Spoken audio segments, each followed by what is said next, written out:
Hello and good evening and welcome to MMR Talks Election 2020. I am your host and executive producer, Antonio Agcaoili, and I'm joined today by my esteemed panel. Folks, introduce yourselves to the wonderful people. Yes, my name is Shlomo Bowe, as many of you guys know, founder of Mass Music Radio.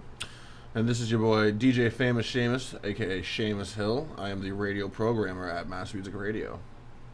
And I'm James Askins, future presidential candidate. Hey. Yes. So we have a lot to discuss today. Right now, we're only a couple of weeks away from the election, and we're going to play this just a week before the election. So I think we I'm trying to think of the word, which is something I always say during every freaking episode. Let's recap on how we got here in 2020. We have Donald Trump, incumbent president, versus former Vice President Joe Biden. And no one seems to like any of them. I think these are, apart from 2016, the most hated candidates since 2016. And everyone always thinks, friggin' how many people live in America? And these are the two best people we can come up with. So who here has followed the election from the very beginning? Anybody remember? I mean, I followed it what would we say is the beginning, truthfully? When Richard Ojeda announced that he was running for president. I don't know who Richard Yeah, Ojeda nope, is. see, no, I haven't followed it since then. I'm a bit of a latecomer. Oh, yeah? Yeah. Shlomo, James, anybody been Pause. on the nose? Politics is not my game, to be quite honest with you.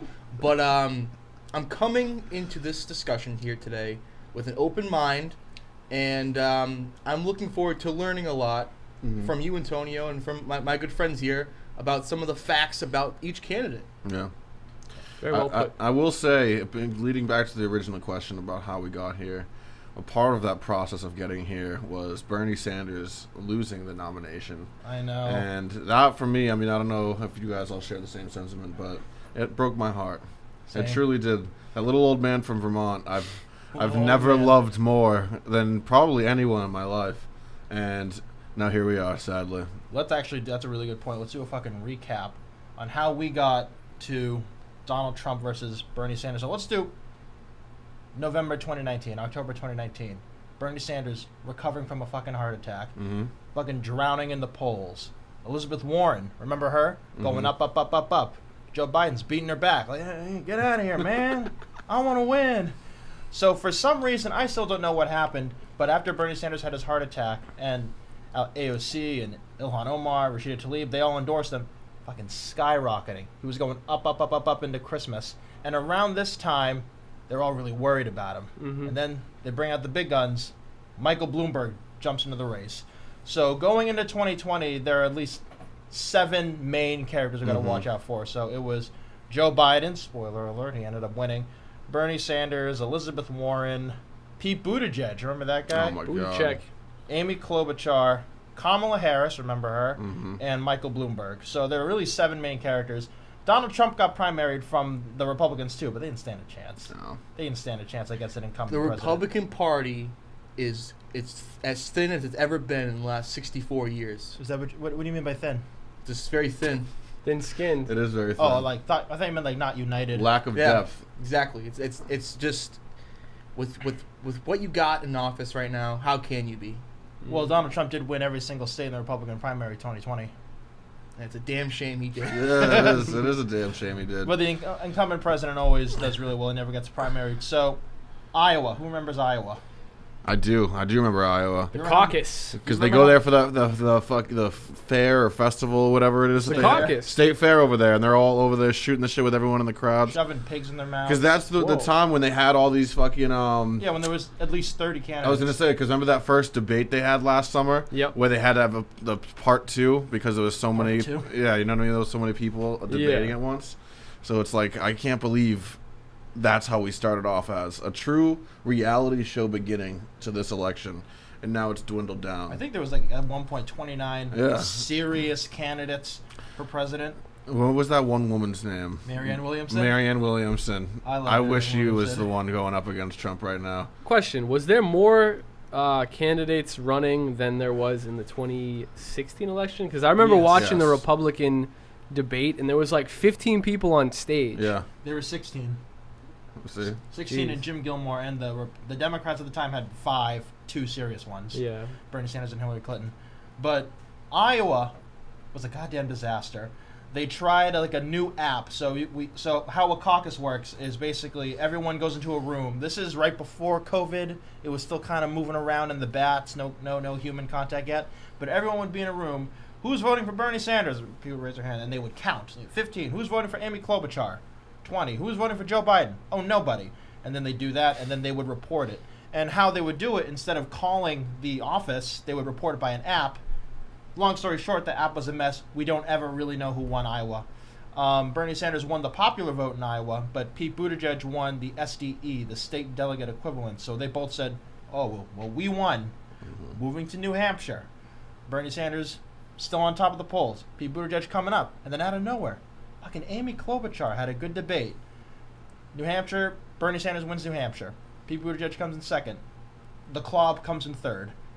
Go to Nevada. Who doesn't love Nevada? It's kind of hot. It. It's a fun time out there. Dry place. Spent 3 days. I think Bernie That's all you need. Sanders crushes in Nevada by like 30-plus points.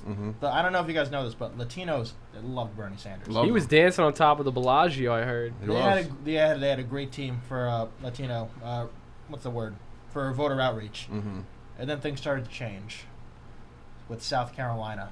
South Carolina, Jim Clyburn, very esteemed guy, endorses Joe Biden. Joe Biden wins South Carolina by a lot. So this is like a Saturday. This is on a Saturday, and then there was like 1 week or a couple days to go into Super Tuesday. Behind the scenes, our former President Barack Obama. Pulling strings? Yeah. He was He pulling made some strings. phone calls. He said, Pete Buttigieg, Amy Klobuchar, get the fuck out. Damn. They told him to get out of the race. You said the F word? He probably did. And endorse Joe Biden. No phone calls for Elizabeth Warren. No phone calls for Tulsi Gabbard. No phone calls for Michael Bloomberg. Only the two of them. And going into Super Tuesday, Bernie got shellacked. Because the Once again. 538 models, had everything stayed the same with the Klob and Rat Boy in the race, Bernie would have won every single state, except for maybe Alabama. And then it kind of just went downhill from there. Yeah. I think Bernie won California, Utah, Colorado. He just barely lost Massachusetts and some other places. Come on, Massachusetts. Yeah, I we know. voted for Tough Warren, scene. Maybe. right? Maybe Warren stayed in longer than she should have. Yeah, she definitely did. But Biden won all these other places, and Michael Bloomberg actually won a place. I don't know if you guys remember this. Do you remember where Michael Bloomberg won?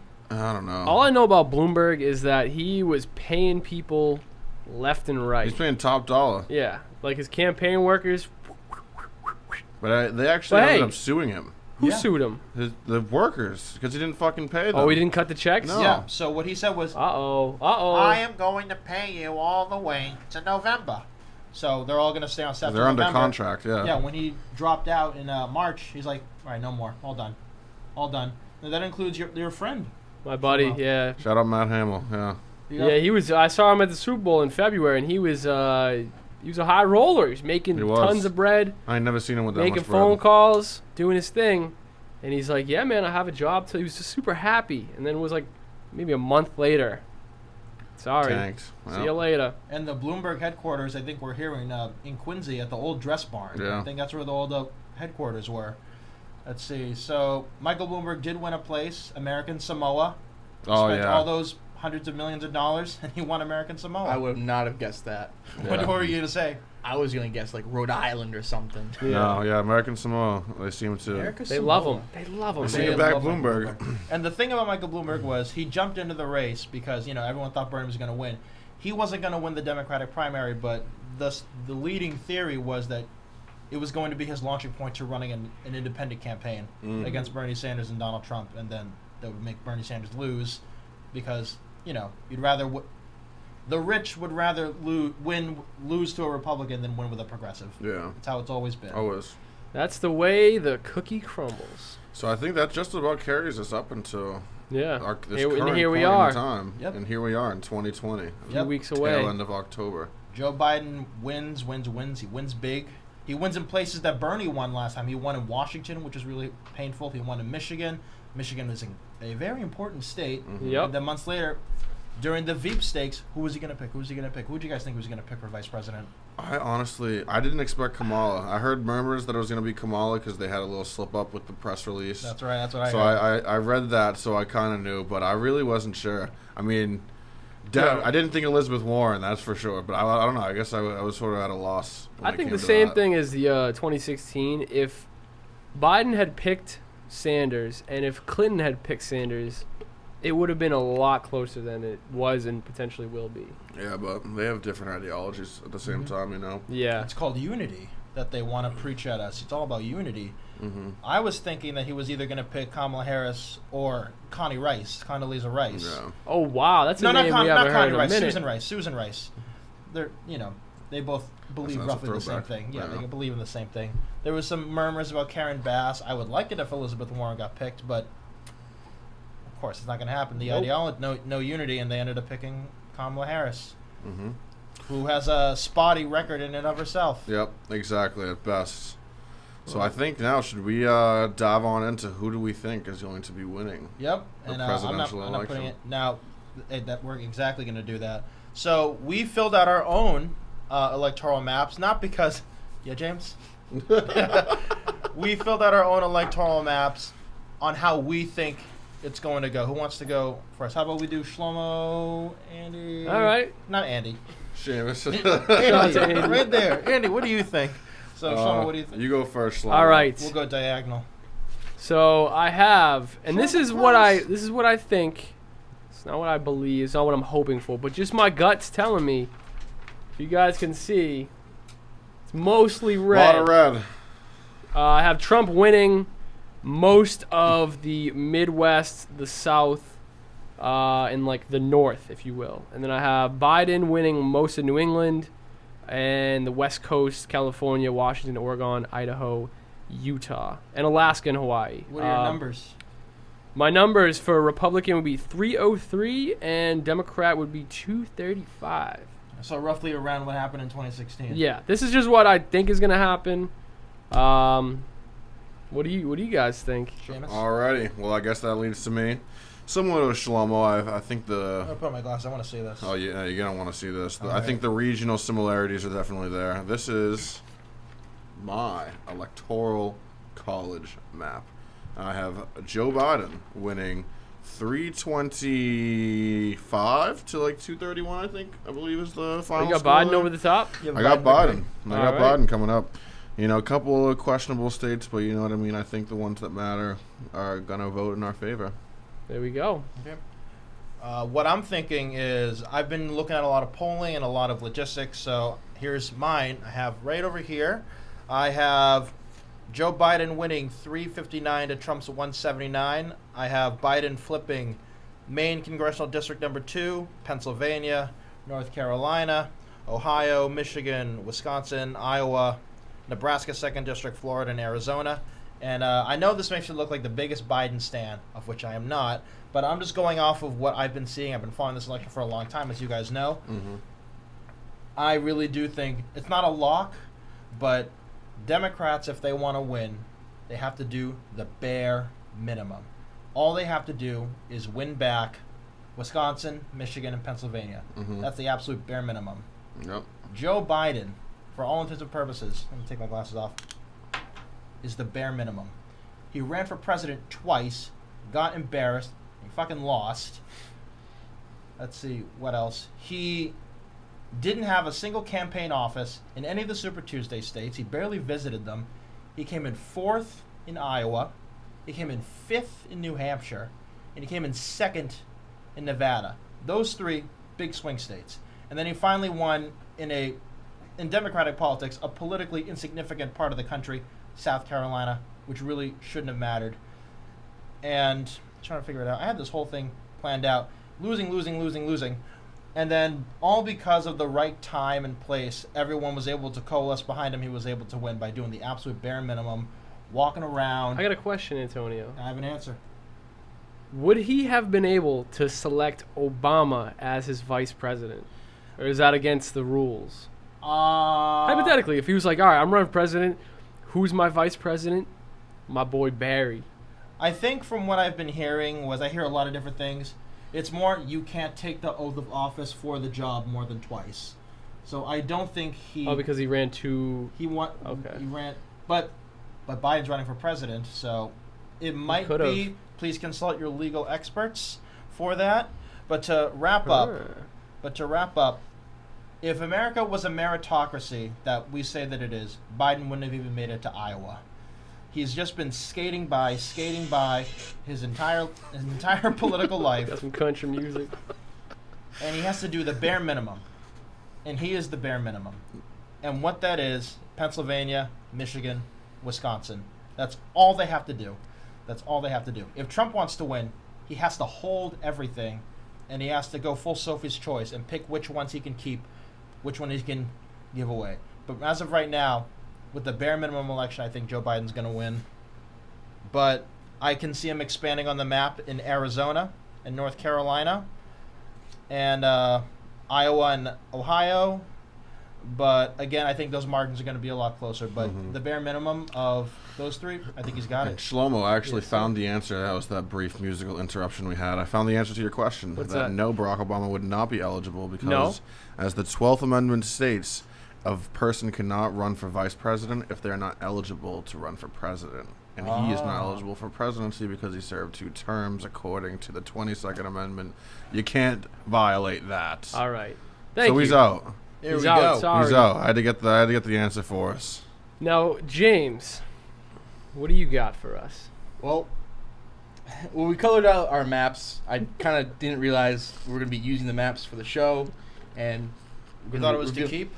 I just thought it really was we were coloring to calm my anxiety and just kind of chilling out, being coloring with the boys.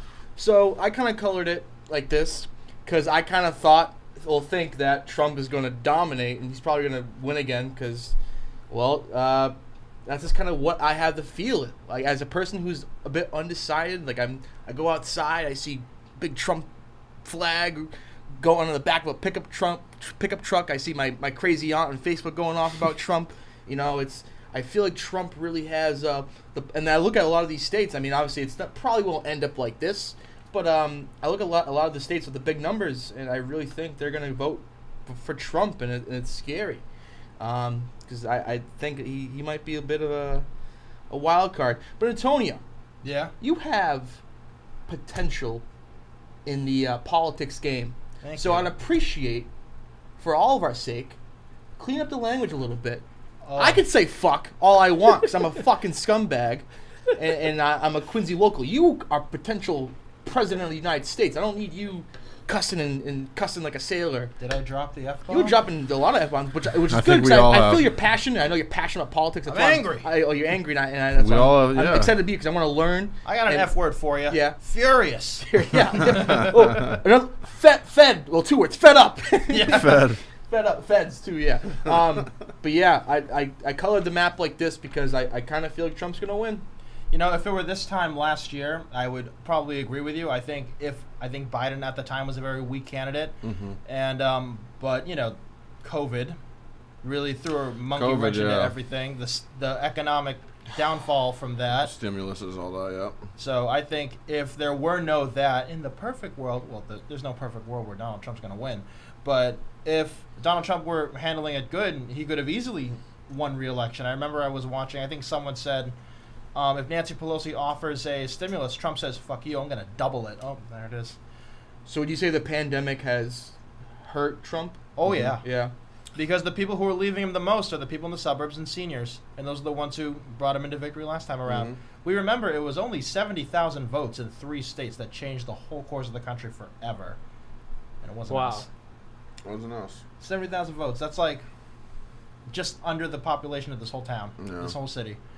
So what makes me furious a lot too with the Trump campaign, there's a lot of undertones that they kind of throw out, like the whole party throws out there that makes me kind of mad. But like they kind of made the whole pandemic political, where it's like I feel like a lot of supporters of Trump are like anti-mask, and if you're anti-mask, I understand there's different circumstances regarding where to wear a mask and when to wear a mask. None of us are wearing masks right now. I know it's kind of we're in our bubble. But yeah, we're in our bubble and we're constantly around each other. But anyway, like for that side of argument. that party or whatever. What I'm trying to say is basically like I feel a lot of Trump supporters don't want to wear, are anti-mask, and I feel like even Trump, who's gotten COVID, you think of the visual of him like a few days afterwards ripping off the mask and saying like, look how strong I am, and even though again he's the president of the United States, he's probably had so much drugs pumped into him, drugs that aren't available to a normal old man that gets COVID like him, and just he knows it too. He knows his following are super, American and are kind of anti-mask and want their freedom and want their guns, and he knows his audience, and this kind of infuriates me. In regards to the no mask debate, unfortunately, they did have a leg to stand on. I don't know if you guys remember very early on, Fauci said, you do not need to wear a mask. The reason he came out and said, that was wrong, I can't believe we did that, because they wanted to start stockpiling masks for all the, people who really need them. Healthcare workers, yeah. And they didn't say, everyone should wear a mask. Here, we're going to teach you an instruction how to make them, or at least, even the bandana's not that good, but, it's better than nothing. And even, I think someone said, if we just started wearing masks from the dead on, our economy would be an awful lot better. We'd still socially distancing, but we wouldn't have to physically shut down for months. The studio was shut down. We had to move programming to a off-site location, logically. I mean, the thing about that stuff is I feel like a lot of Trump supporters, they feed into misinformation. That's why he was elected into office in the first place. You know what I mean?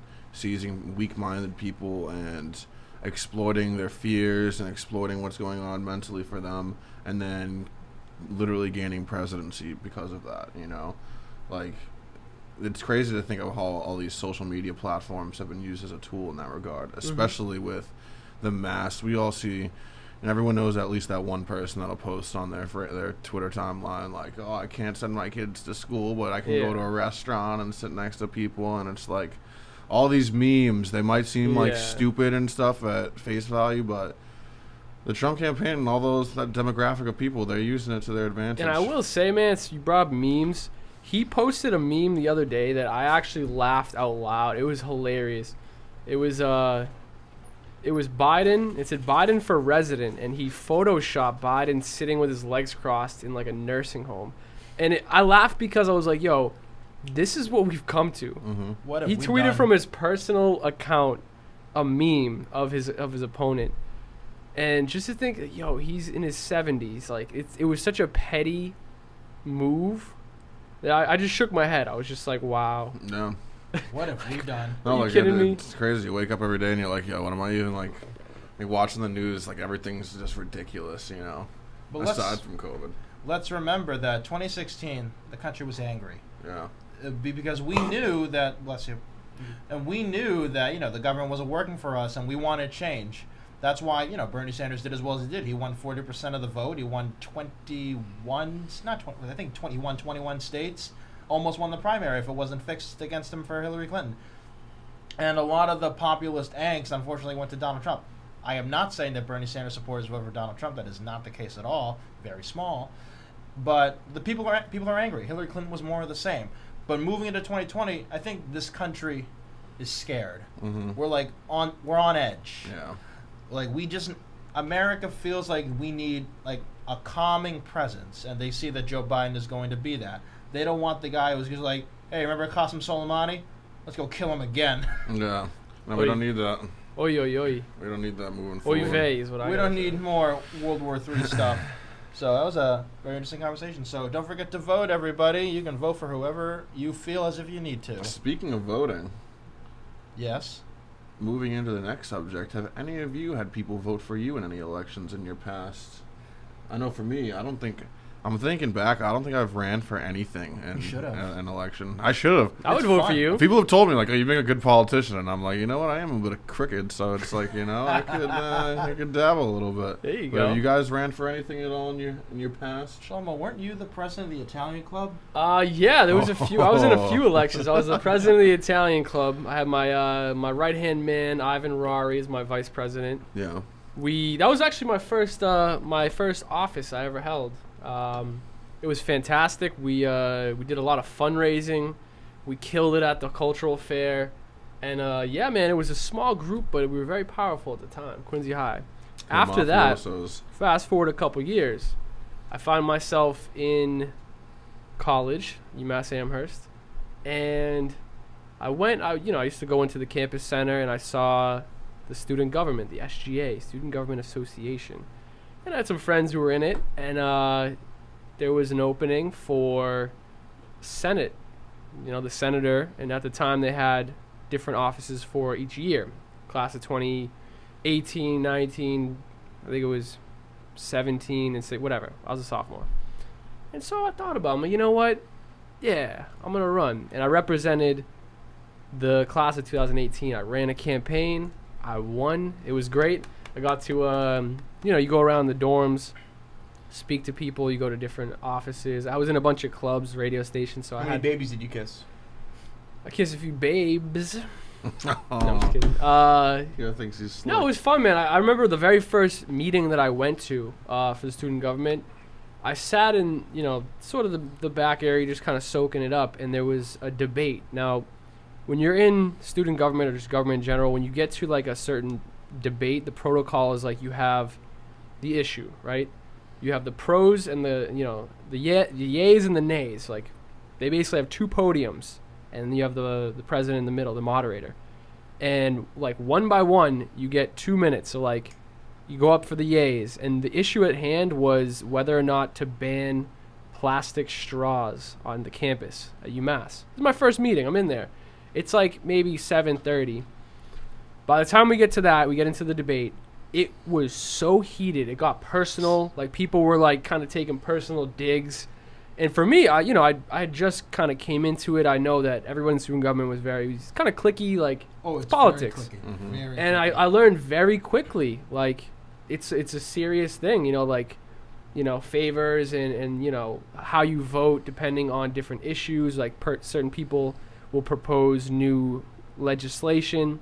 You have to really know what you're doing and be well informed. And just going through it was like a few hours of debate, like going back and forth. And I learned a lot about like protocol, how things operate within government. Granted, it was a student government, but it was fantastic. Shlomo, would you describe yourself as an outsider in government? I wouldn't say I'm an insider in the sense of, I don't operate every single day. Like, I know you're very into politics. I will say that I'm informed enough to know what's going on in my own community. I know who's in charge. I know what they do and what they're able to do. And I'd say I wouldn't say an insider, but I'm sort of right in the middle. No, when you were elected to the Senate, were you described as an outsider because you weren't in student government before, and everyone's very cliquey there, where they're like, "Oh, we don't take you seriously."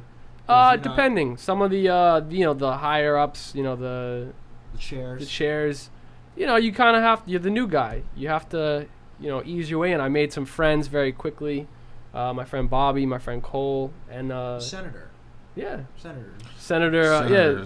But it was fantastic. And then you start to hang out with them. It was cool because I got to have friends in student government. I had friends from the radio. You have just different groups of people, and we come from very different backgrounds, which was nice. I've been, I think I had a count in my hands. Maybe you guys saw. I think I've been in 8 elections. Oh, wow. And I've only lost 3. Wow. Like, 3 of them, all of my losses are more salacious I think there's probably stories. one of those elections that you went down technically as a loss, but Yeah, you there's a little- weren't given your due diligence of, this was a legitimately run election, because I feel like one of them. You want to talk about the presidential race? I want to talk about a time not so long ago, actually probably kind of a long time ago. 7 years ago. 7 years. Jesus Christ. 7 years, High 4 months, school. 3 days. Yeah. High school. I never forgot. Did you run in high school? Remind me. Did you? So in 2013? Yes. So it is in fact true that I was the vice president of the class of 2014 at the time. Oh.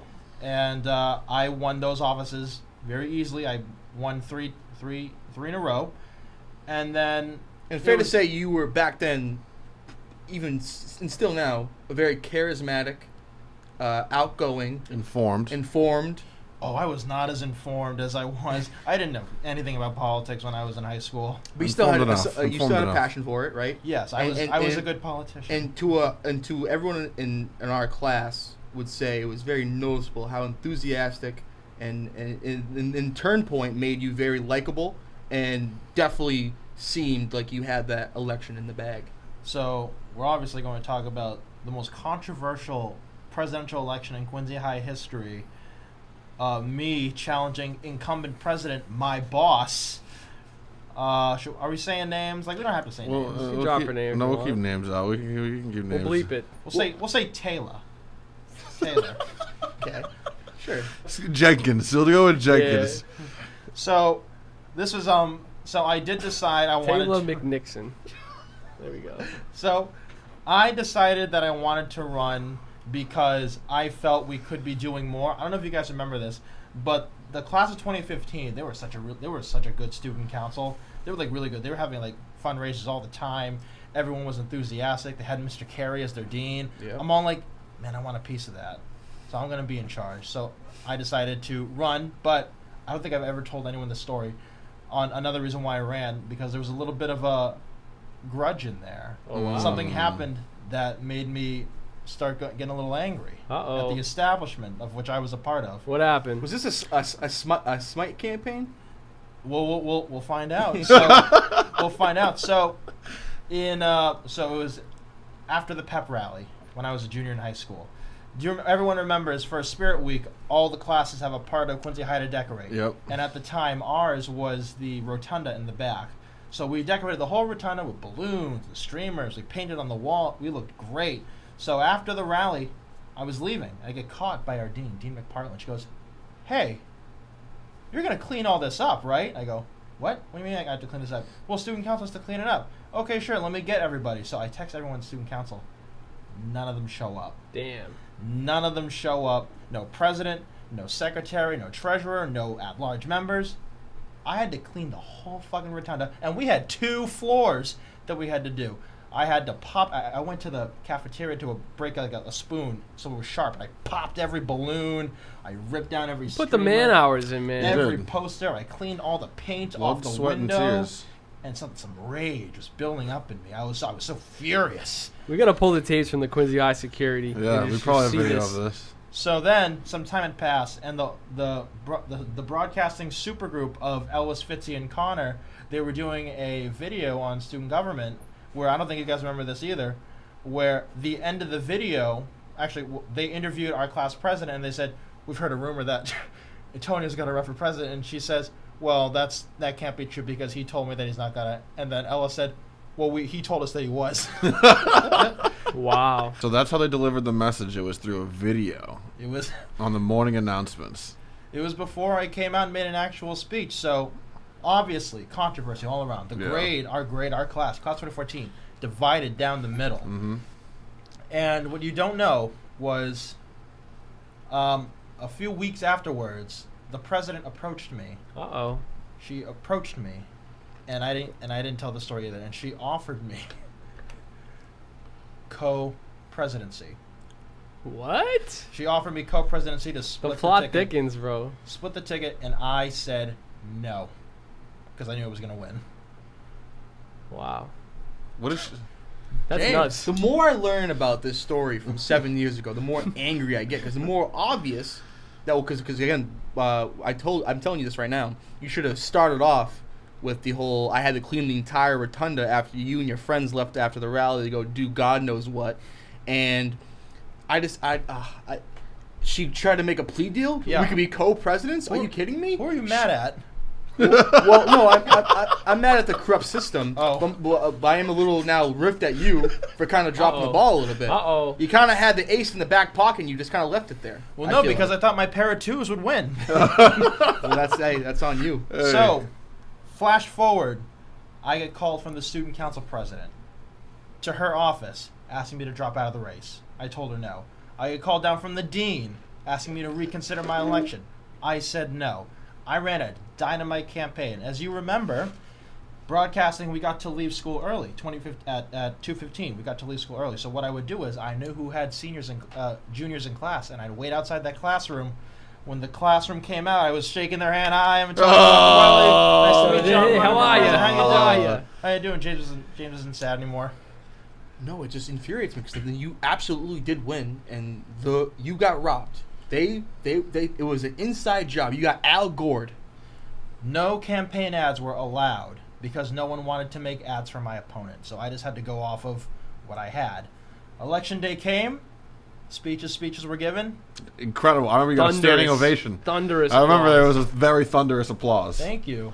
So, obviously, at the end of the day, Antonio Agcaoili was defeated. That's what the headlines read. Yeah. Agcaoili defeated. It was a whole Truman v. Dewey kind of thing. Everyone Our woke up president in was all like, tears. People were up in arms. There was riots. Someone got stabbed in the bathroom, man. It was chaos. So the vote count, I don't have the exact vote count, but Antonio Agcaoili, myself, lost by 16 votes. It's because you lost the electoral. No, Yeah. it was popular. Oh, okay. I lost by 16 votes.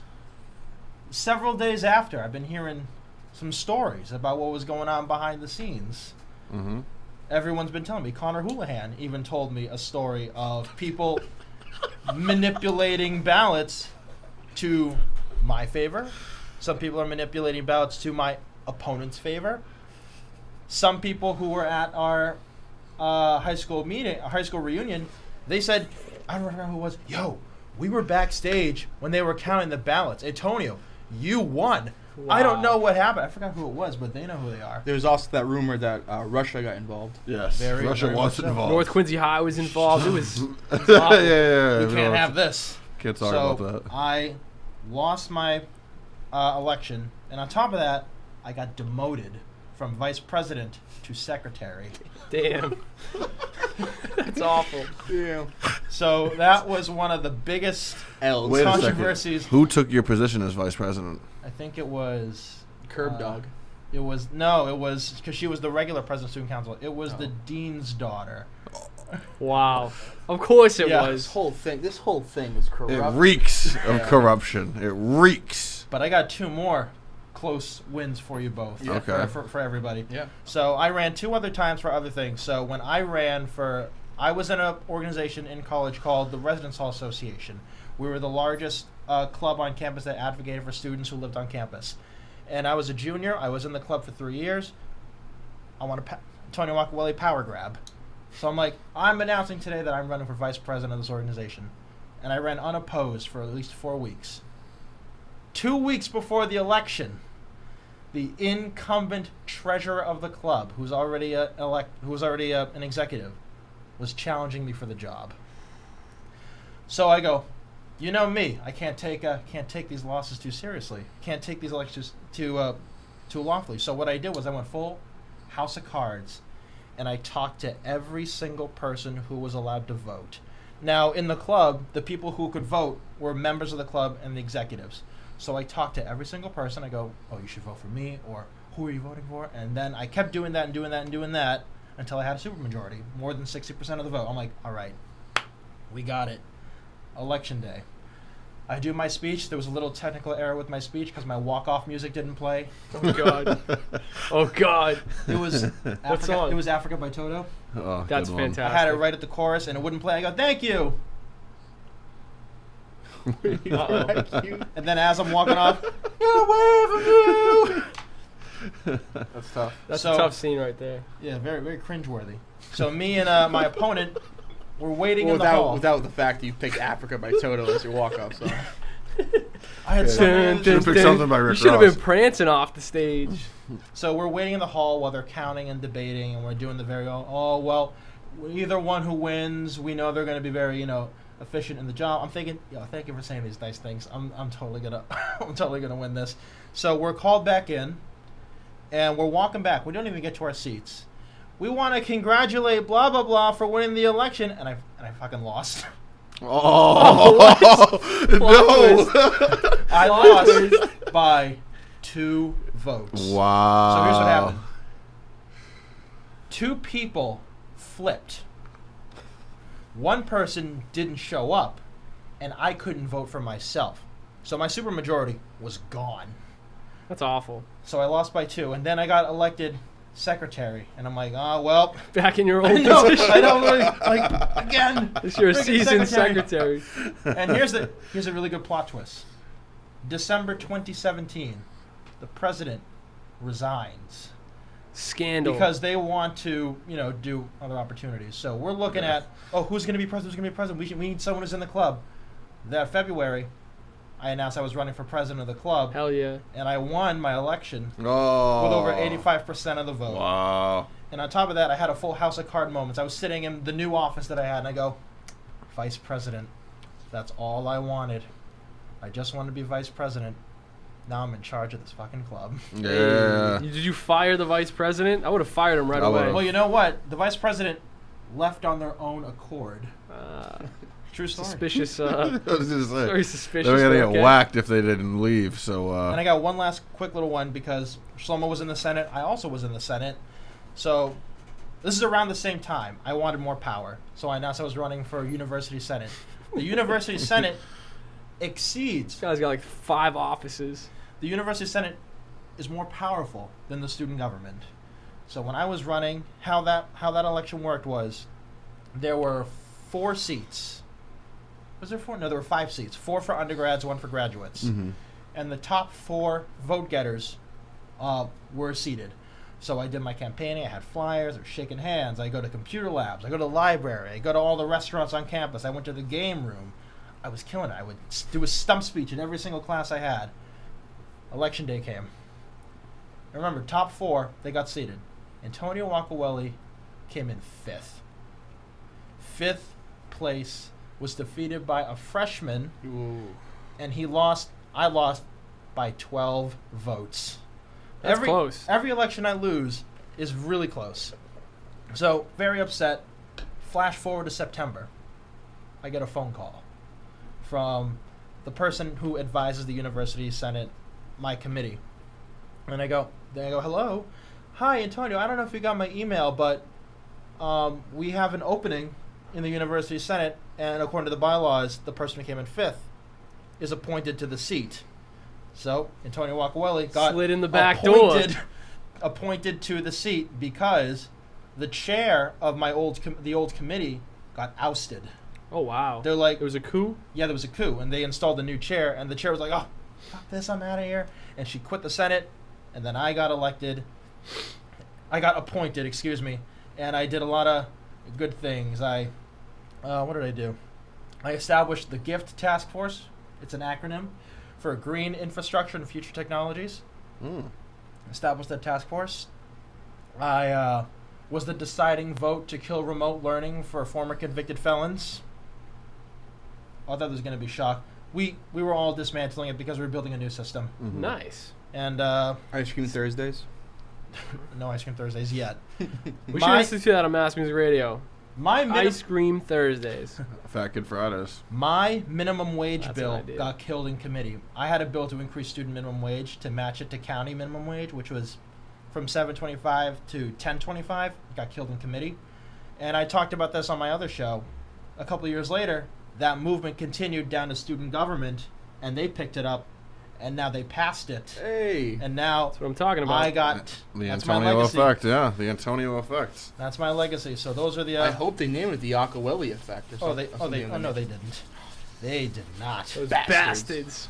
Jinx. I literally wrote a bill. There was a whole controversy at my college about the Thomas Jefferson statue. They go, this statue represents institutional racism and we don't want to celebrate it. And then people going, no, this statue is about American history. We need to keep it. I wrote the compromise bill to move the statue into the Emily Lowe Gallery, which was the museum on campus. And the president of the university met with student leaders and activists. And guess who wasn't invited to the meeting? The guy who wrote the bill. Oh my goodness. You're getting snubbed left They and like right. to We need to snub change flimsy that, corners. man. That's the problem. They love Shady to snub stuff. us, you know. Shady stuff. That's politics. We gotta be for you. unsnubbable. I am unsnubbable. And the thing is, even though I'm a very anti-establishment person, I've been in elected office for so many years, I guess I kind of became the establishment. So all as right. the establishment, I guess that moves us to our next topic. Would you be a good president of the United States of America? Yep. Oh. well, we missed That a was an topic, but we'll easy do that. We'll answer. do that at the end. So yeah, we're gonna move to our fun questions because the other half of our show was mainly just fun questions. So Shamus, you brought up Would you be a really good president? Who wants to answer first? I guess I can go. I was gonna say it should be someone else because I've been talking this whole time. It's okay. It's all right. I'll take over. Me, I would be probably the best president this country has ever had. Ever. I'd agree with that. I would legalize all drugs and weed out All drugs? All drugs. On some Even Amsterdam whippets? shit. Whippets too. I'd legalize them all. Tax them? Tax the fuck out of them. So we'd have mad bread on deck. On top of that, I care about, the people that need help the most. Fucking welfare, food stamp recipients. They're going to continue to fucking get what they need. If anything, they'll be getting more than what they need. Also, I would try and undo all the bullshit that has happened as an effect of redlining, property-related discrimination, all that shit. People are living in the fucking hood, and for decades, we've just thought this was a regular thing, when instead the government's been putting us into these positions. They've been setting us up to fail, so I want to set people up to win. Bless you. That's what, if I was president, that's what I would campaign on. I like that. Good stuff. See that? It's good stuff. What about you, James? I'd be a dynamite president, all right? And basically, I just thought of this right now. The first things I would do as president, I would first sell back Alaska to Russia. We don't need Alaska. Again, I've just learned that Alaska only has 3 electoral votes because no one lives there. What's the point of Alaska? Get rid of it. Get some money back from Alaska. Hawaii, same thing. See you later. Whoa. You can Get still rid of go Hawaii? to Hawaii. You can still. You just got to bring the passport. Hawaiian independence? You're going to restore the monarchy? Yeah. You know what? We got to compact ourselves. Let's go back to the 13 colonies. Let's get rid of all the other side of the country. We're gonna be at 13 colonies. We can probably definitely get rid of Florida. I'd say from Virginia up. That's the new United States of America. Back to the 13 colonies. Yeah, we're in charge now. Yeah. Yep. Massachusetts back in charge. What about you, Shlomo? I feel That's like you'd be a good insane. president. Are you going to return California, Texas, and back to Mexico? We're gonna make bank from selling all this land. You're going to sell all that northeast states We're to just gonna Canada? sell What are you going to do with all the money? There it is. The new electoral See, like, college. It's America. Being the president of the United States is a big job. I'm basically making the job that much easier. You are. I'd vote for him. Wow. Given the logic he just presented. The way he ripped it, has- too, it looks like it's a perfect It's rip perfect along rip. It the was a state perfect lines. tear. You don't think I can? And You for don't think those I can that run this can't country? see, You don't think I there can was run no this country? pre-fold. I'm He just ripped that on the fly. I'm just picturing like James in the Oval Office, my fellow Americans. Later, get on the right side before it's too late. Exactly. Wow. I think I'd be pretty good. I don't want to be president right now. I'm still kind of young, don't have a wife, and then people would suspect things about me. No, see, I'm pretty sure there's a movie where the president is a bachelor. Yeah. And I think I enjoyed that movie. I think that'd be Bachelor president. bachelor. Yeah, imagine making it. This is probably Trump's dream. I'm sure Trump regrets even getting Melania involved in this. I'm sure he would love. Imagine that reality show. Imagine the numbers that Trump as the bachelor as president in White House given the like.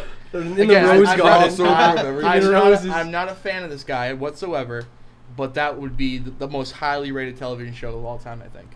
Yeah. I'd be pretty good. I'd be like an LBJ kind of model. One of the first things I do as president, I'd be rebuilding infrastructure everywhere. Mhm. I'd tell in a joint session of Congress, I want every member of Congress to go back home and figure out what you want built, and we're gonna build it. We're gonna build it. Don't worry about it. We're either going to pay for all of it or Anything? like roads, and Infrastructure, bridges. all bridges, fucking new shit. Get rid of the potholes. I'm all in on Exactly. that. We'll either match what you're going to put into it, or we'll pay for all of it in general, create new jobs. And here's the kicker though. That's going to take a long while. So anytime someone crosses me, like, oh, Joe Manchin, you're not going to vote for my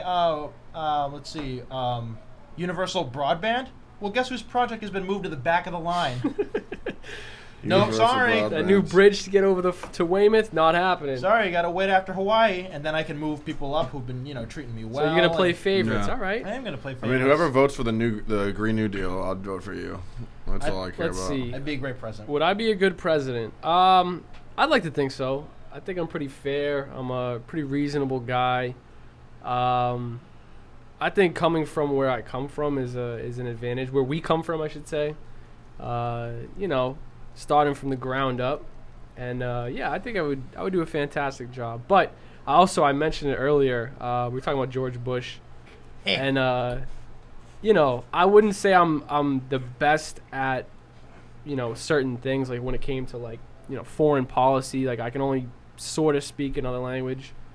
I would look for the most talented people in each areas and just delegate. I think that's what the president does. It's usually how it works. Yeah, but like there's the balance of playing favorites versus like figuring out like, all right, I might not like this person, but they're going to do what's best for the country. And I think that having that in mind, putting the people in front of your own personal views and opinions for the greater good of all of us that should be like at the core of the office. That's what it's set up to do. Mm-hmm. And on that note, that actually is a really good point to lead into our next question, the topic of the vice president. So who would you guys pick for your vice president? Now, you can have both. You can have two answers. Mm-hmm. You can have the real answer, like, hey, James, you're president tomorrow. You have to pick a vice president right now.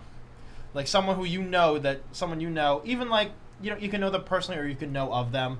And then they're like, you're seriously running the government. Mm-hmm. And then there's the fun answer, like someone like, the fun answer. So, I guess Shlomo, you can start off since you piggyback off what you just finished. All right, let's see. All right, so my legitimate answer would probably be you as a vice president. Andy? No. It would be you, Antonio. Thank I think, you. you know way more about politics than I do. You're very well spoken. You are a stand-up guy. I trust you. So you would be my vice president. My sort of joke vice president would be Dwayne "The Rock" Johnson. I could just imagine walking into a meeting at the United Nations. His eyebrow. We'd have music. Wouldn't be no technical difficulty. We'd walk out to probably his song or like "I Am a Real American," Hulk Hogan, and just having him walk beside me, just diesel. I mean, you say that's a joke, but he probably legitimately will probably run. You think so? I think so, yeah. I think if he's thought about it, everyone thinks about it. We freaking thought about it. Yeah. I'm just picturing Yeah. Shlomo at the State of the Union. He's just him and just me in the back and just Nancy Pelosi just. Salty as hell. Although we can't run for another like 10 years. No, we cannot. I was gonna say that's good for me because actually, no, we'll bring that up eventually. So who I was thinking of, I'll do my fun answer first.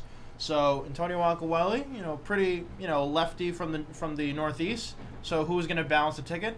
Another lefty from the Northeast. My fun answer is former Daily Show host Jon Stewart.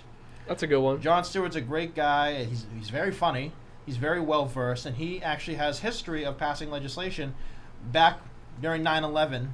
The famous one, when all like that stuff was in the air and it was getting in all the lungs of the firefighters and the police departments and all the ambulance drivers.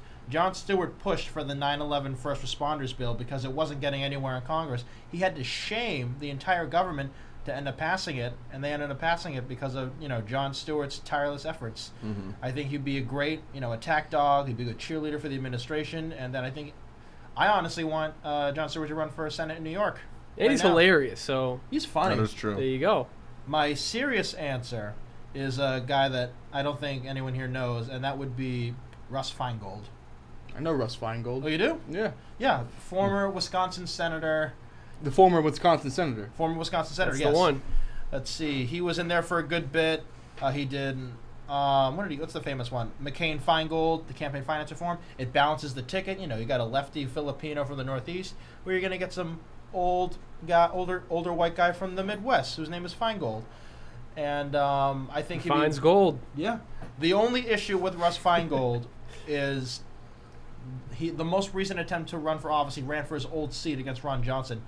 He lost that election. Ronnie Johnson. Damn. He lost that election because bastard. that's where Donald Trump won in 2016. So there was a big wave.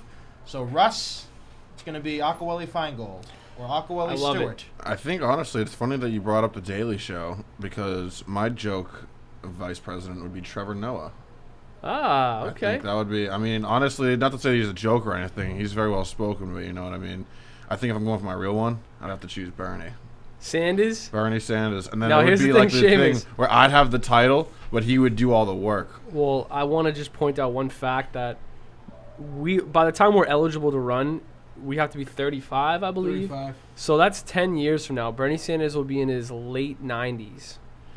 Yeah, that's I'm a just good kidding. point. Maybe not late Well, 90s. he'll be in but- his like late 80s. Late 80s. Yeah. Well, Ed. Then Dianne if not Fein- him, Ed Markey. Then I'll put Ed Markey on there. If Dianne not, Feinstein's still around, so I don't like Dianne Feinstein. Feinstein. But yeah, no, Sorry. Trevor Noah is the joke one for me, just because Yeah. he likes to rash the establishment, similar to Jon Stewart, And your serious one is Bernie. Bernie, Right. Bernie or Ed Markey, depending on the 10-year. Two people from Massachusetts. I don't know. But yeah, that's it. What about you? Sachi? My vice president, as you can see, if I did a joke one, has a big responsibility. We have a lot to run. But joke one, I think it's gonna. If I was president, the world's going to shit, anarchy, what have you. So I'm gonna have a good time. Let's get Johnny Knoxville as my vice president. Get we're gonna reunite Jackass, bring him back to the White House. Content. We're gonna be Jumping off the roof. We're gonna be doing all sorts of bollocks as the people across the pond. Shout out Avion and you guys, new podcast. So yeah, Johnny Knoxville in the Jackass guys as my vice president. My serious one, if I wasn't gonna do this plan, which maybe it would work anyway, but my serious one, I think I go Oprah Winfrey. Financially back me up. I get the women vote. I'll get the black vote, and your boy's gonna win with Oprah Winfrey. And she's kind of a baddie, low-key. Would she be giving away a bunch of free stuff like on the show? Shh. You get healthcare, and you get healthcare, and you get healthcare. Free and- tuition. Yeah, I like it. yeah. I think it's smart. That's good. We got some good tickets.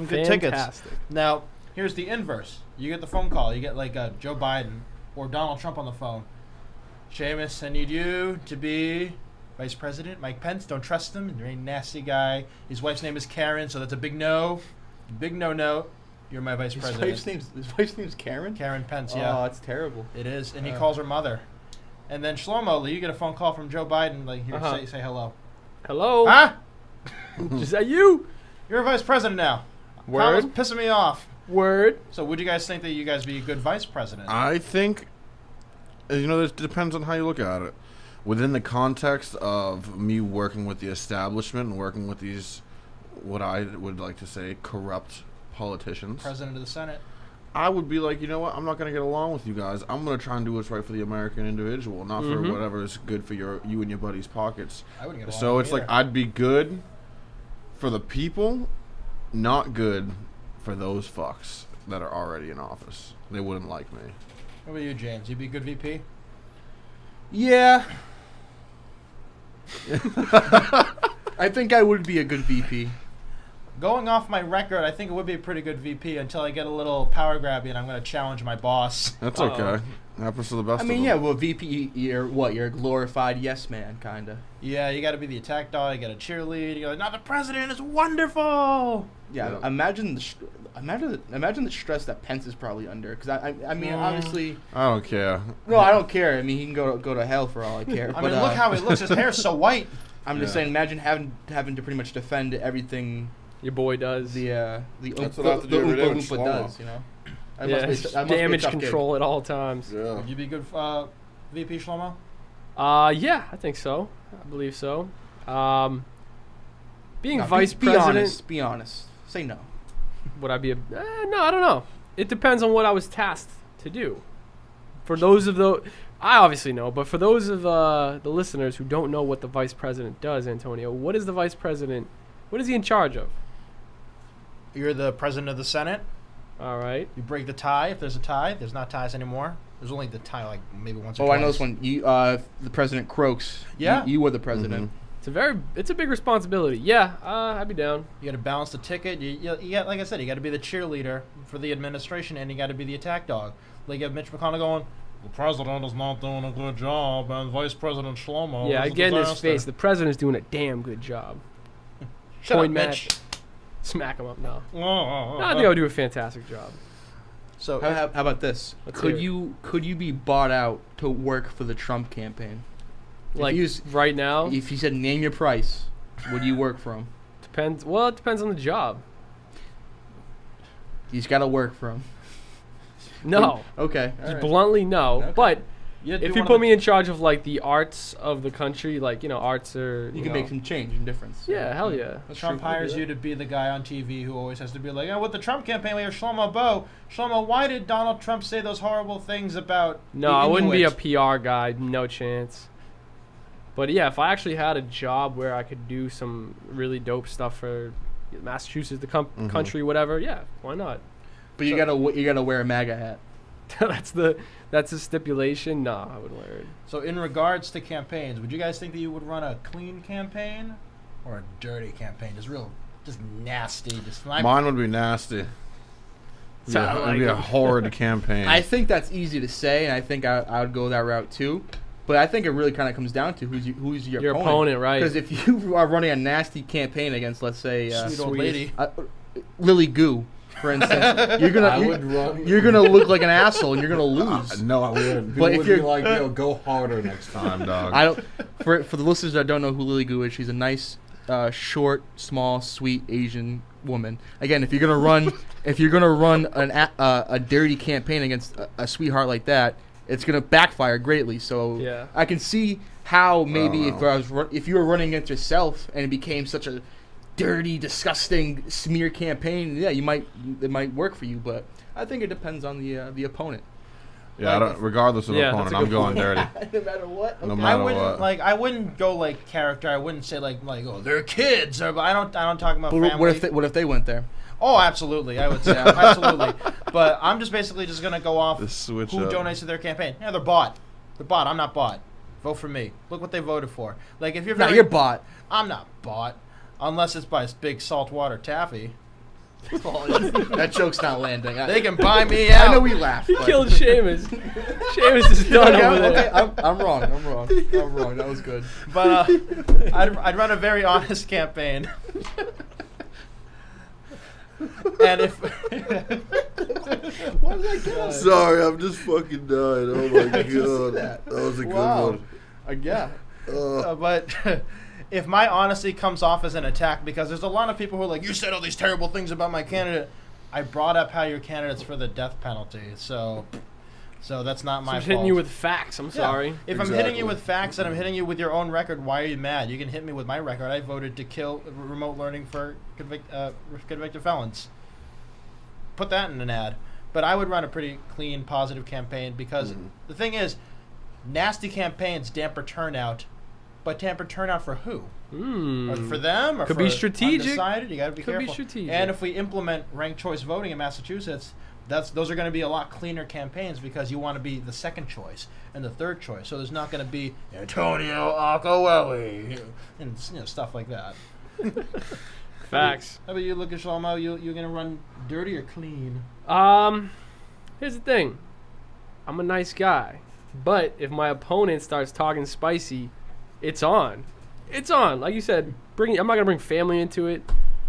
Unless you bring my family. No, I'm just kidding. I try to keep it clean. Like you said, stick to the facts of the opponent. I wouldn't come up with just false, just make stuff up, rumors and stuff like that. Yeah. No. Stick to the facts. But, yeah, like I said, if there's mud being slung, depending on the opponent, too, if I think that it's like, all right, this person has no shot in hell in winning, I'm not going to stoop to that level. Shlomo Bowe's dog Scoob is not potty trained. Can you trust this man? Paid for by Michael Bloomberg. That's facts, honestly. This guy, we'll get there. It's a work in progress. You spin it. You got to spin it. I think James would be a great spinster. Oh, I was thinking they say some horrible things about me. I have James get up on the mic and he'll spin it. So everyone can bring out their maps again, because this question is, if you guys are running for president, like in a primary, where you have to in a primary, where do you think you guys would do the best? Like, where can you see yourself winning in the country? Anywhere I go. Massachusetts, definitely. New York is another state I would win. And I would embark on the mission of winning back the Hispanic vote in Florida, because there's some Cubans down there that have had me fucked up, so I'd have to pay them a visit and change their minds. So I'm Hispanic and I vote for Mr. Trump. Oh yes, exactly. But I'd have to do some surveying down there. But yeah, Florida, I'd spend a good amount of time. Massachusetts, New York, those states, places with a lot of chunks of change. If you know what I'm saying? I think for me, I think I'd do well in New England. Like the thing is, it's Iowa, New Hampshire. I don't remember if this is a question or not. No, it's not. So the first 4 primary states are Iowa, New Hampshire, Nevada, and South Carolina. Like, do you guys think that you would do well there? I do well everywhere that isn't South Carolina. Here's the thing. I think Iowa I'd do well. I'd be at that festival thing. eating State Fair. chicken leg. Yeah, State Fair. Ice Amongst the cream. folks. Amongst the folks, they'd fuck with me. What do you think, Shlomo? My biggest thing is I would enjoy just traveling to those places because I joke about like I don't even know where Nebraska is. Like it's a joke, obviously, but some of these states where it's like unless I was running a campaign, what would I be doing in like South Dakota, right? And I think it would be Chicken beautiful to vibing. see the country and like get to meet people. I think I would do well all over. I bring the team. Obviously, Mass Music Radio. We'd be on the road. I get a tour bus. We'd ride around. Obviously, broadcast live every single state. I'd make it a fun thing because even if we lost, we still had a great time doing it. Yeah.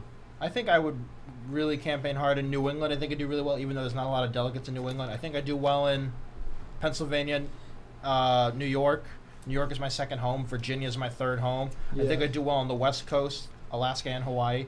And I really want to push for those boxy states.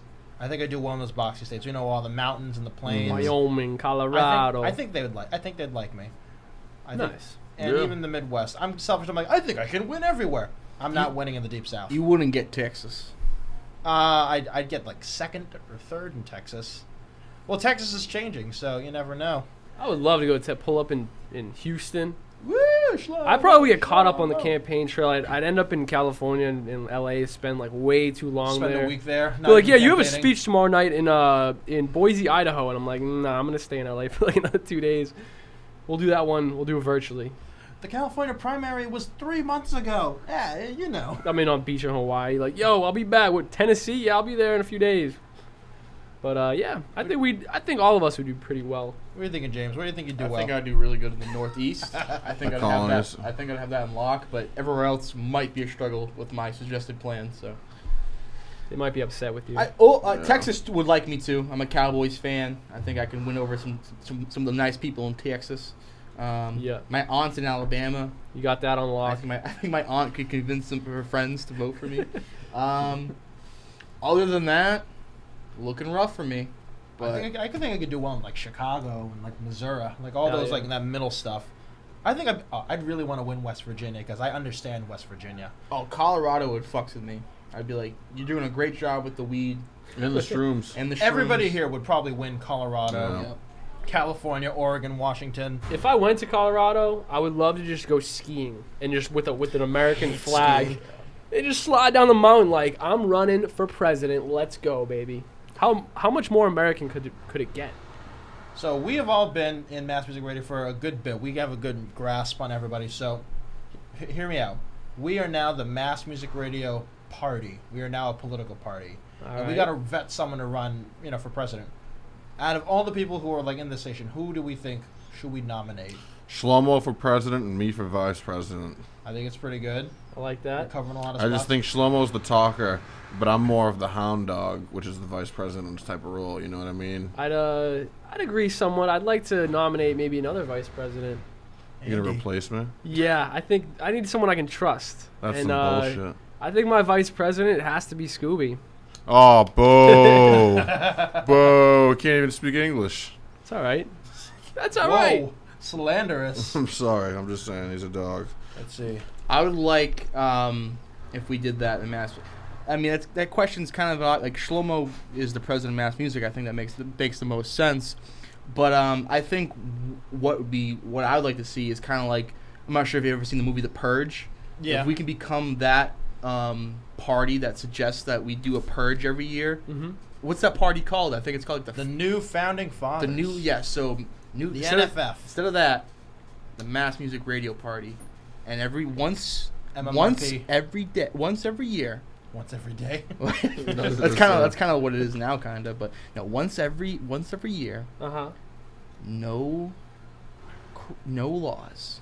Like a purge situation. Exactly. We do the purge. The Purge. Very interesting. If you say so. So, you know what? We'll all get together by convention, and we have nominated Shlomo Bowe to be our champion. I Yep. accept. So, Shlomo, miraculously, you get elected president. All right. Congratulations. Let's do it, baby. Yeah. So, First order of business. Shlomo, out of the people at Mass Music Radio, who make up your cabinet? All right. My cabinet. You could do the 4 of us currently in this room. You could do who else isn't here. Can you name the positions for me? Well, you're vice president, Shamus. attorney general, James. Top- Military, right? Actually, no, Chris. Attorney general's top cop of the nation. Chris. He has his security experience. He Second- knows how to handle it. He does. Secretary of State. That's like, what do they do? Secretary of State is in charge of the State Department. They represent the interests of the United States all around the world. They're in charge of all the ambassadors, and they meet with all the foreign leaders. I would delegate that to you. Oh, really? That's Yes, so nice. yes. I'd send you around the world. Not everywhere. Let's not I'd go send you, everywhere. dude. I'd send you anywhere. All right, have fun in Like Kazakhstan. Antonio, we got some issues over in Uzbekistan. Want to go hop on the PJ? I'd send you on Air Force One though, if that makes any difference. No, I have my own plane. We just don't get it. It's just not fancy. It's not better than Air Force One. No, because it has to stay. What if it's an emergency? And you gotta get There's out? 2 Air Force Ones. There are 2 Air Force I got my own. Ones. You can borrow that one. Let's see. What else? There's a state. Defense. Department of Defense. Yep, defense. I'd probably give that to James. Chief of staff. Andy. Let's see. Education. Me. We can't double dip, right? You technically can, but it's not popular. Education. I am the Out most of educated everyone. person you know. Ryan Sprague. Yeah, Highly actually, he is the optimized. He would coach. teach the I was kids. thinking He that. is the He would coach. teach the I was kids, thinking definitely. that, actually. He's the coach. Next. Let's see. The Treasury Secretary. Charge For of the the moolah, money. for the moolah, Yep. DJ Vo. He would get some bread. He would definitely get us some bread. Let's see. We have transportation. We have Transportation. health, human services. Let's see. This is a humongous I was cabinet. gonna say this is a big cabinet. Well, this is how it is. That's how it's always been. Health and Human Services. JQ, he works at a hospital. Yeah, Next. there you go. Easy. Let's see. Interior. Of the interior. Yeah, that's like all of our oil and stuff. The oil rigs. Our forests and stuff. David Bowe. Yeah, my brother. I'd probably put my brother in charge of He that. fucks with oil. Send him out to the forests. He's up in Maine right now, so shout out to him. But I'm sure there's more. Let's see. What else? that's a pretty solid cabinet. I do say so That'd myself. be pretty good. No ladies in the cabinet, I see. I think your Um, mom should be education secretary. she definitely Makes could. sense. She definitely could. Yeah, she's a teacher. Let's So see. Ryan, sorry, but Jane Bowe is taking care of that. Housing, urban development. Let's Building see. houses. Yeah, low income housing. I put JQ. Actually, JQ already has a task. Steele and Naz. They'll tag team it. We're gonna build some houses. Exactly. All right, so I thought it's a pretty good cabinet. I think it's fantastic. I'd imagine that photo, like in the White House, we're all just sitting there. We should take a nice group photo during the holidays. We're gonna do it. Get dressed up. Nice. So on that note, speaking of cabinets, you get a phone call. You want, what cabinet position do you want if you could have one? Just in general. Yeah, if you could have one. Like, what do you think you'd be good at? I've got a couple. Well, one, transportation secretary. One, because I really want to do something about all these really bad drivers. I want to have, like, I want to hire additional civilians test. to just drive around, and anytime they see this bad driving, they turn on their lights. Pull 'em They go, over. I need your license. License gets shredded. Temporary license comes out. You have 7 days to get a new license.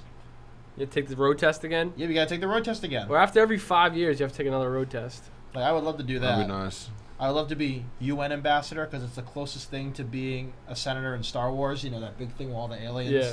And everyone's all wearing their cultural clothes. You get to travel too. It's lit. Yeah, to New York, and I get to live in New York.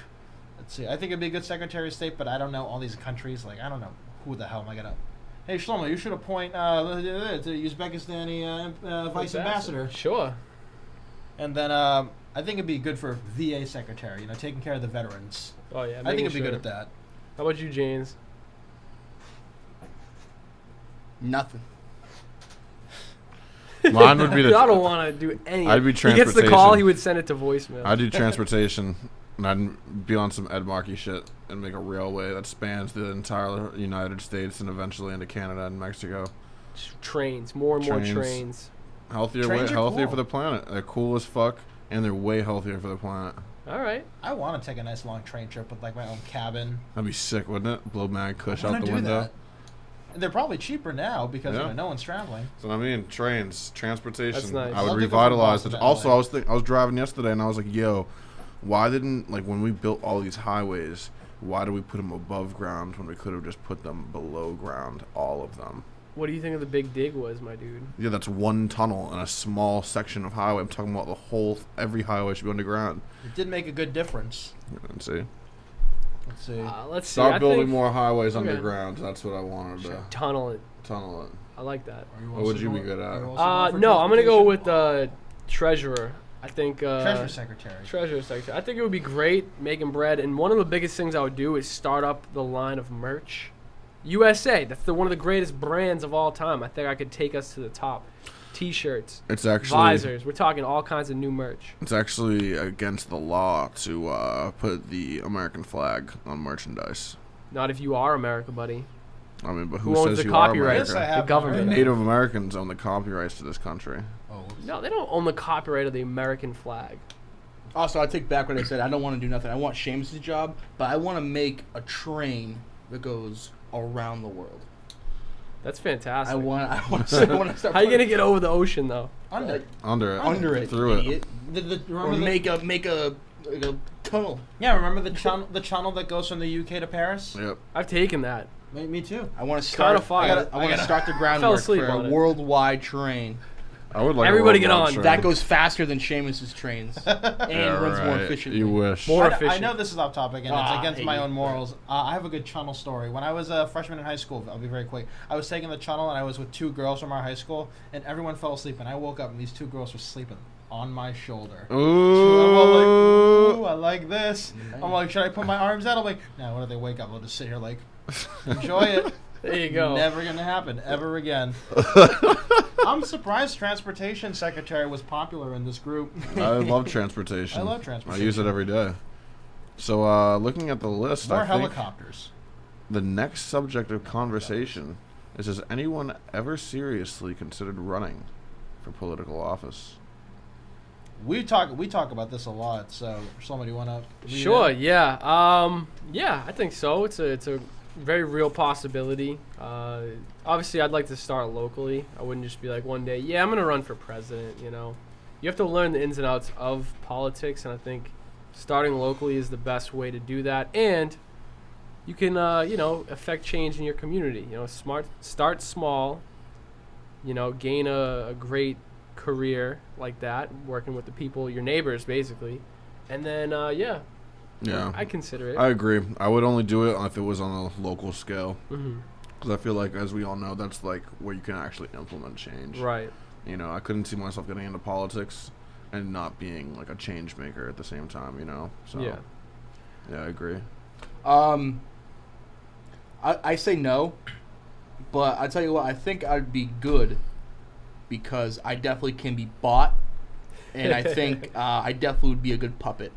A lot of people are looking for that too. Yeah. Yeah. I think someone could definitely metaphorically stick their money hand up my ass and move my mouth, and though like I'm not, I mean, you know, I think I have somewhat of a talent of speaking with conviction, especially if I'm motivated by something. Like I like to give some speeches and cut promos and deliver passionate speech, and I do like attention. I do like being liked, which is kind of a bad thing if you're trying to get into politics. But again, if I'm liked by my party and I win some They'll get behind. They'll yeah. rally behind so you, man. I can be bought. So yeah, I think I could.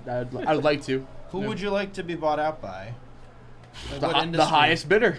Fuck, if the cigs want me, the cigarette companies want me, let me know. If Big oil. if Big Oil wants to Pharmaceuticals? Saltwater Piece of taffy. this. whoever writes the check, I'll make it happen. Big saltwater taffy. I don't mind being the bad guy. I think being politics too, you gotta upset some people. You gotta step on some toes. I wear spiked cleats when I step on toes. So, yeah, I think I could do it. I'd like to do it. Yeah. So, a lot of people don't know, but I recently just turned 25 yesterday, Happy belated which is birthday. now, thank you, which is the minimum age to run for Congress. Now, I have been very open about, yes, I have, and now we can have it proof. I have definitely considered running for office. Are you announcing right now you're running for office? No, I'm not. I I'm got not. really- I'm not. I got super amped. No, not yet. Okay. Not yet. As you know, I'm sorry, guys. So District 8 where we live in, that's Southie, that's Quincy, Weymouth, and that's the Bridgewaters. That's our district. Mm-hmm. I can see myself if I ran for Congress, I could see myself winning this district because I have a strategy moving forward that can propel me to victory. People know I do love to campaign. I do love to run. I'm open to power grabs. I most definitely have thought about running in the past, and luckily, if we remember Perceptions episode 2, the episode we reference in every single episode moving forward, Shamus has already endorsed me. I have. For every future. That's one vote run right there. That's right. And I vote. Step 1, get a vote. Yep. That's right. So I've thought about it. I would love to just say Mass Music Radio gets really big and I have a couple shows here and Elizabeth Warren or Ed Markey's seat for the Senate, they open up and it's a crowded field. Hell yeah, I'll throw my hat in the ring. Mm-hmm. They go, podcast host Antonio Agcaoili from Quincy has thrown his hat in the race. Yeah, right. And he goes from 3% to 9% to 20% to 27%. They go, oh shit. And then you tell the people that you have a 45-part, 45-day plan, 45 days, 45 parts, 45 days, we're back in business. That's right. Exactly. I thought you were going to say a 100-day plan for the purge. I'm all like, yes, we shall purge. Purge is my plan. That's my presidential plan. But of course I thought about it. I think every single man's thought about, being president. That's what we've been doing this entire freaking podcast. So being president, we're going to go on the inverse. So say, we fellas get lucky, we get some, a gorgeous, intelligent wife or husband, it doesn't matter. And they end up, our spouse ends up getting elected president of the United States, and we become the first gentleman. So we'd be the first lady, but the first lad. First gentleman. So what would you guys do as America's first gentleman? That's good. That's a good question. I would probably smoke a blunt. I have an idea. For being real. If I'm being completely honest, I would smoke weed. That's the first thing I would do. And I'd sit on the White House and I'd be like, damn. On the roof. Yeah. With the snipers. You want to hit? I was like, yeah, this is crazy right now. Do they have a lot of responsibilities? Or do you just create hypothetically speaking, could I sit on my ass every day and it would be fine? I feel like you could. I feel like it's just if you are the first lady / first man, you are now you have a responsibility to make change and to be. You don't have to. Yeah, you don't have. But I feel like you're right. You can just smoke blunts all day. That's what I'm saying. That's what I would do. Their influence to have an initiative. You remember how Michelle Obama wanted all the kids to get skinny? Sorry, it didn't work on us. She took the cookie. But it's if anything, I got thicker. If a woman, let's say my girlfriend was running for president, and she's running her campaign, and then the opponents pull up an ad, and it's all about me smoking blunts, drinking on the weekends, partying, being an asshole. They pull up some tweets from in 2012 that shouldn't have been there. I basically can. If you have a very degenerate partner, that's gonna conflict your political interests. You're kind of screwing yourself. That's why I feel like a lot of presidents and people that are in politics have these cookie cutter fake partners that aren't really they're really in love with. Yeah. But they just know it's good for the image. Well, Laura Bush ran over and killed somebody, and she still got to be first lady. Wow. Mm-hmm. Yeah. That's crazy. nuts. I didn't even know that. Yeah. I think I'd be a good first gentleman. I got my gorgeous wife. The whole thing, I would love to be America's dad, and my wife is America's president. So they can always come to me for comfort. My initiative... You're the first daddy of America. Even if I became president, we'll switch it back again, I would definitely move my parents into the White House so we can have, first father. Oh, yikes. The first mother. And then, my parents, if I don't have a wife, Bubba. It'll be the first dog. And my initiative would be focusing on the arts. Mm-hmm. Trying to get, more, concerts and show productions. And at the White House? Or just all around the country. Okay. I want to really just redefine help define American, culture, and be, grateful of who we are. I like to make sure our monuments are nice and clean, except for those Confederate ones. We can knock all that down. Yep. And make sure that, our artists, our painters, our singers, they're all appreciated. And I think I'd be good at picking out the Christmas tree stuff. Oh, I'd be good at reading to the kids. I go into like events. I want to thank everyone for supporting the president today. Ain't she something? You should see what happens when. Moving on. Oh man. Let's just say I'm the president from midnight to 6. If you know what I'm saying. Oh my god. And it was so like, this is an event for children. I'm sorry, but I think I'd be great at it. So, ladies getting into politics. Oh, I'd also go full Hillary Clinton, and then like maybe 8 years after my wife's done, I'm throwing my hat in. Hell yeah. Absolutely, we'll just move somewhere, and then I go, I'm the senator now. Definitely. I would definitely be like Shamus, just chilling, smoking blunt, not taking it seriously, relaxing, make sure the White House I'm tanning. I would relax. I would do a little bit of Michelle Obama-esque. I would just push water. I would tell everyone, hey, everyone that's listening to me out there, make sure you drink 8 glasses of water a day. Like, my hair is push, flying. Yeah, just push. So maybe make a song about water. But my like Michelle Obama health kick thing would just be like, hey, make sure everyone's hydrated. Drink your water. I'm gonna piggyback up off of what you just said about making a song. First thing I would do the first lad is build a studio at the White House. If they don't have one, I'm building a studio. Whatever's in the basement, we're taking it out. You're not taking out the bowling alley. There's a bowling. Yeah, we're not bowling anymore. We're making records. You can build. I'm keeping that bowling alley. Think about the records you're gonna make inside the White House. Are you kidding me? Oh man, we're having a new national anthem.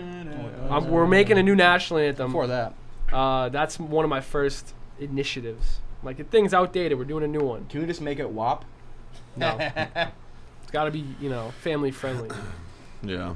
Well, it's 2020, man. So I guarantee there's about at least 20 million 8-year-olds bumping WAP on their mom's phone right now. They should not, though. They can listen to the clean one where it goes, you like this cookie.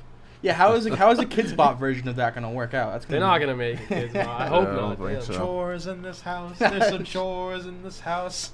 There's a lot of parodies on that. So, I think we'd all be great for us, gentlemen. So, one of our last things we want to talk about today is the topic that Shamus skipped over. But, it's good that we end right here. It's the principle of voting. Have you... Who here votes all the time and a chance to get? I vote. I do. I vote. James does too. Nope. Doesn't vote. When did you guys start voting? First election I could at 18. So when was that? I forget. Voted for someone. Did you vote for Martha Coakley for governor? Because that was the only thing happening at the time. I don't think I voted for Martha Coakley. Martha Coakley. Martha. No, I do like to exercise my right to vote. So that was So when you were 18, around 2014 was when you started voting. I started voting in the first person I ever voted for, other than myself. George Bush. First person I ever. Oh, we don't talk about that. First person I ever voted for. I voted early in City Hall for the Massachusetts Democratic primary, and I voted for Shamus's vice president, and almost could have been president. You could have had a bad bitch, Bernie Sanders. Mm-hmm. I voted early, and that was the first time I ever voted. And you were early on Bernie Sanders. He didn't come across my radar till the presidential election. Oh no, I flipped. I was for Hillary, and then I flipped in July, wow. And now he's a great guy. I voted for him. Hell yeah. So I haven't stopped. I actually think I voted more by mail than in person. I know I voted for all the city elections when I was back at Hofstra when I was in college, and all that was by mail, and I had to do that. So it's actually been pretty even for both presidential elections I ever voted in. It's both been by mail. Yeah. I like going into the St. John's Church. I go down these little steps. They're just sweet old people in there. Count what street do you live on? I tell them, and then they go. There's 4 of us there. My brothers, my sister, my mom. Tell them my name. They give me the thing. I go over. I bubble it in, and you get the sticker. Well, you get to slide it into the thing, and then you get the sticker. It's a nice thing. Stickers are so boring. It's so funny. Speaking of voting, I saw that there's lines in certain parts of the country where it's I waited 3 hours to vote, and it's there are people that wait 10 hours to vote. Yeah. 10 hours? Mm-hmm. I've seen 12. Yeah. Is it because there's not enough polling locations? Well, because they want to make it. They want to deter people from fucking voting. Period. Really? They'd rather make it a difficult process, so people would be like, "Fuck it, I'm not gonna go vote." So when in reality, I just know in Quincy, dude, it takes maybe 30 We're blessed, minutes. you know what I mean? Yeah. We have all these different... maximum, if there's a line, but I'm in and out in 10 minutes. I was going to say, yeah, it's usually how it is. Say in Philadelphia, a lot of people here who are going to vote for Democrats, hey, everybody, we're shutting down polling locations. We only have one in this gym that you all have to go to. So all the voters have to go to one place instead of having them all dispersed. So That's voter suppression, though, right? That is voter suppression. It would be like if for Quincy, everyone had to vote in the Terrell room. Yeah. Because that's where I vote. Yeah, I'd have Like to the pull entire city had to like wait in line. Yeah, wait in line. Yeah, that would suck. Imagine how many people would be like, I want to vote, but I'm not going to. Yeah, I'm not just standing because in of that that. line. Exactly. And, Especially with Corona. and they do that with and you can't vote by mail unless you have an actual excuse. But luckily, the state legislature said, yeah, coronavirus is a valid excuse, and then they moved it to no, we're just going to send everyone applications to vote by mail, everybody. Yeah. So we're very lucky that we live in a place where we want everyone to vote. Some places they don't want people to vote. Yeah. But I'll end with my discussion of voting is, I think, how can we convince people who are going to vote or haven't voted for the first time or all that. I think you should vote because one, you get to express your opinion and actually have it mean something. To an extent. We live in Massachusetts. Joe Biden's going to win here, but also there's a lot of stuff on the ballots that are extremely important. We have some very important questions. we have some ballot questions. Like the ballot questions, the last couple elections have been incredibly important. There's been we have right to repair right now. We have ranked choice voting. Legalizing marijuana was one of them. We had something about charter schools. We had establishing a commission to end Citizens United. We had, remember the nursing one? Yeah, It was the cannabis one. The transgender one too, which was Transgender. I don't think did that pass? I don't remember. No, I don't think so. I don't know if that was Massachusetts That was alone. Massachusetts. We had one. We had 3 questions last time. It was easy, 3 all across the board. It was money in politics, nurse caps, and transgender bathrooms. Yeah. So I think you should vote because your voice, no matter how insignificant you think you are, it does matter. It does. If you think that not voting is how expressing your opinion is, then that is your right to choose. Because remember, and I will always say this, it is on the politicians to get your vote. And when they don't vote for you, you're saying, you didn't get me. Because that's what a lot of people do. Like when they're voting for third party, well, you know what? Every vote for a third party is a vote you couldn't get. If that's what you really think. If you lost because of a third party, you didn't work your ass hard enough to get those votes.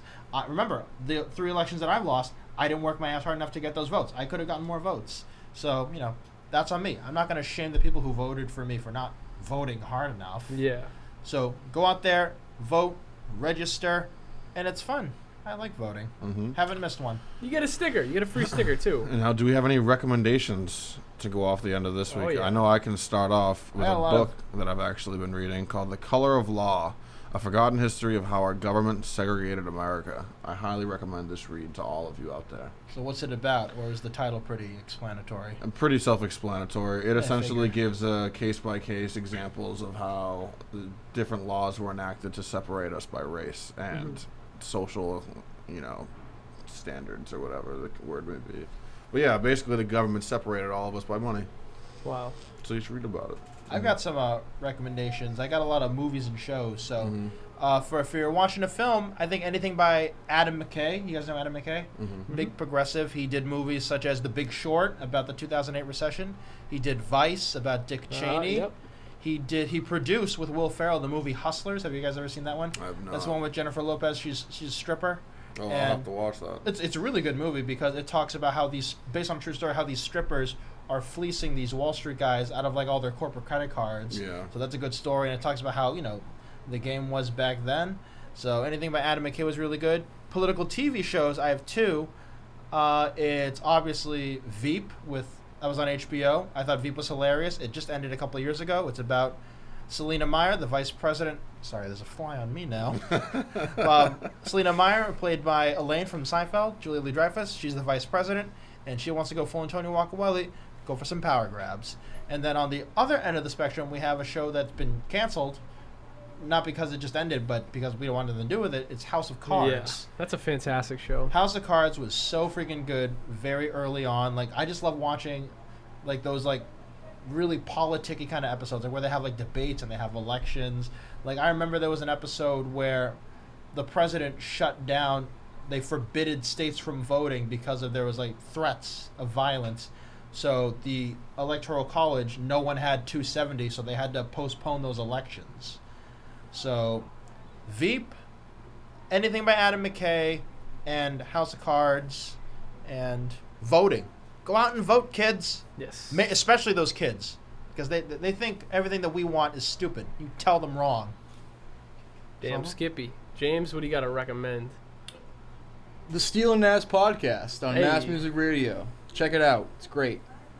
Fantastic.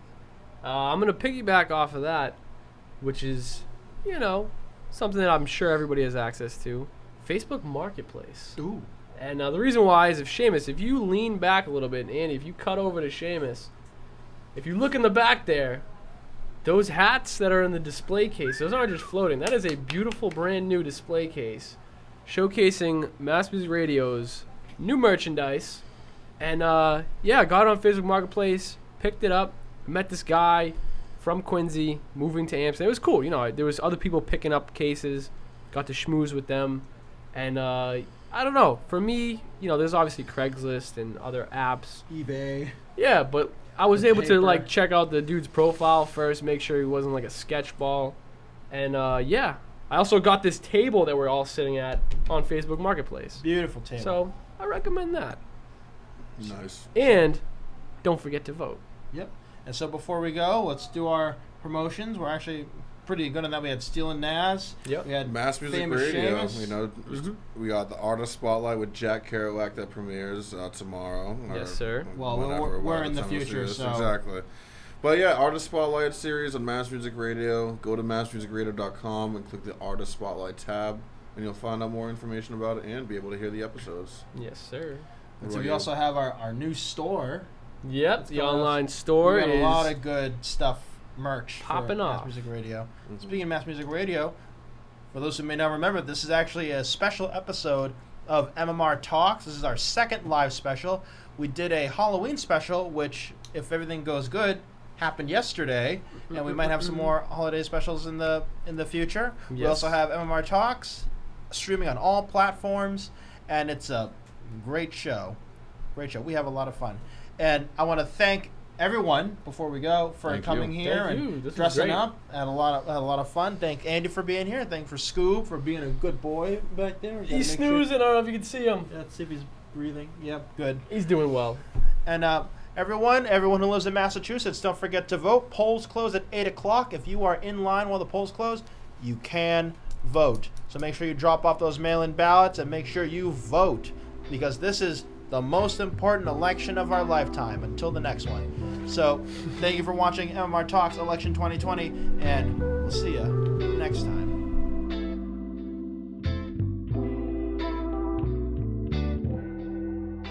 Jane Ash got the hook up.